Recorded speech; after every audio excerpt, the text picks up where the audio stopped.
Romanos capítulo 9, versículo 26. E sucederá que, no lugar em que lhes foi dito, vós não sois meu povo, aí serão chamados filhos do Deus vivo.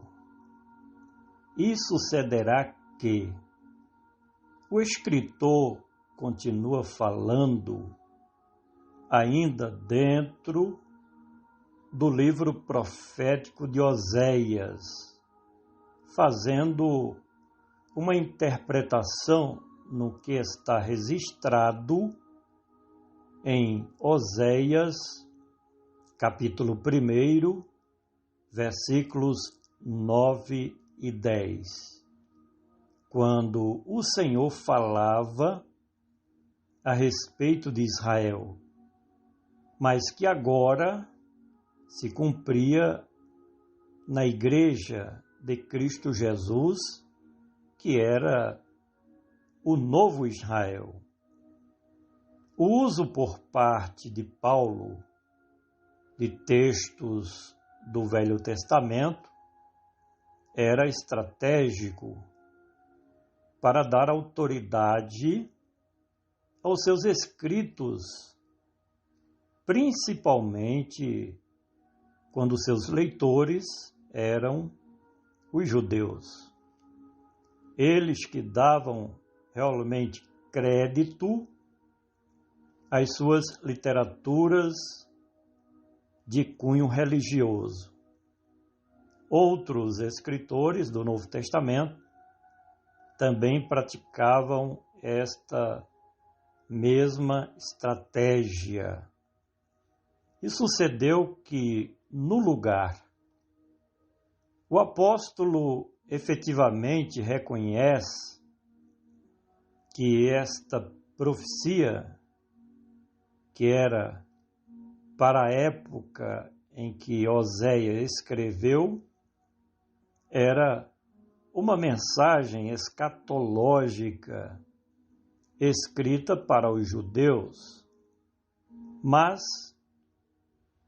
em lugar de se cumprir na vida nacional de Israel como nação, estava se cumprindo na vida da Igreja de Cristo, composta de hebreus e gentios também.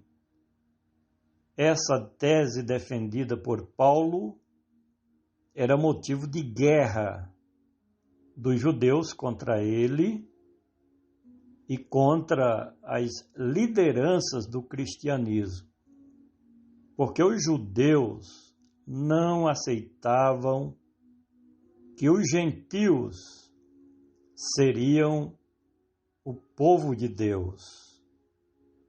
E sucedeu que, no lugar em que lhes foi dito, esta colocação feita pelo apóstolo dos gentios era a mesma coisa que a recorrente frase, como está escrito, que foi muito usada por Paulo, bem como por outros escritores do Novo Testamento. Na realidade, a nova dispensação teve o total apoio da velha dispensação. E como dizem alguns comentaristas, a nova aliança da graça de Deus para a Igreja de Cristo deu continuidade à antiga aliança de Deus com o seu povo, os filhos de Israel. E sucedeu que, no lugar em que lhes foi dito, vós não sois, em se tratando do tempo em que o profeta Oséias proferiu e escreveu tais profecias, no que se refere aos judeus, a colocação do profeta estava correta, porque os filhos de Israel estavam absolutamente fora dos planos de Deus. E no que tange aos gentios, sobre quem veio a se cumprir esta palavra, a mensagem era mais que realista ainda, porque as demais nações do mundo não queriam saber de Deus. Desta forma, Deus também não dava atenção, nem tinha comunhão com os gentios. Isso antes da vinda de Cristo Jesus, que mudou tudo. E sucedeu que no lugar em que lhes foi dito, vós não sois meu povo.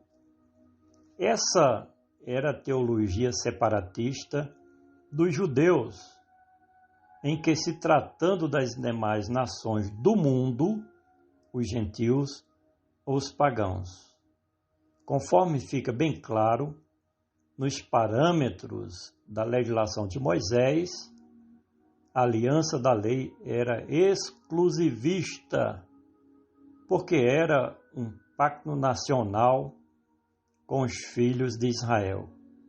E isso ficou evidente quando ainda da conquista da terra de Canaã, quando foi ordenado aos hebreus que não se misturassem com os povos daquela terra. E sucedeu que, no lugar em que lhes foi dito, vós não sois meu povo, aí serão chamados filhos. Paulo tinha uma visão profunda das regras estabelecidas da nova dispensação da graça de Deus com a Igreja remida de Cristo Jesus.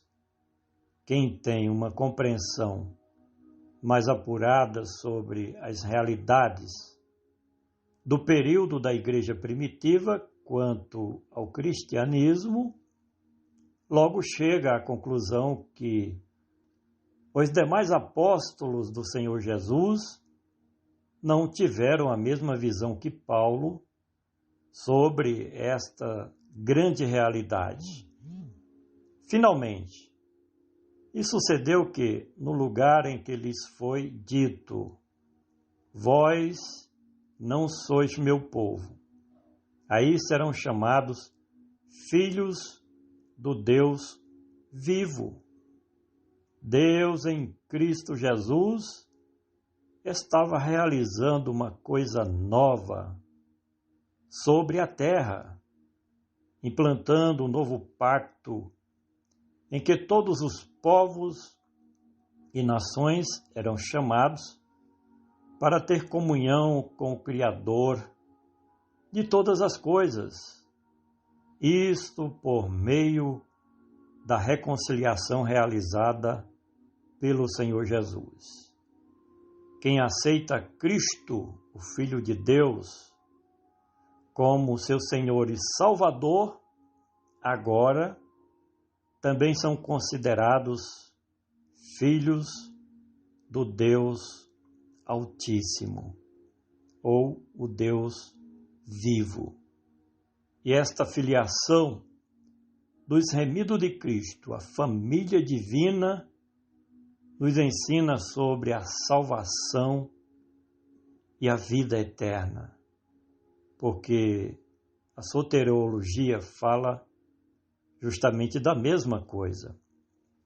Portanto, podemos concluir que em Cristo Jesus somos aceitos por Deus como fazendo parte do seu reino celestial, o que está disponível para todo aquele que recebe o Senhor Jesus como seu eterno Redentor.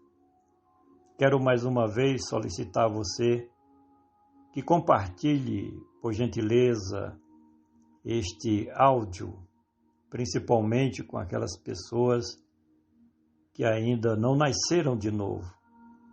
E vamos juntos semear o poderoso, glorioso Evangelho libertador de Cristo Jesus, Ele, somente Ele, que vive e que reina para todos sempre.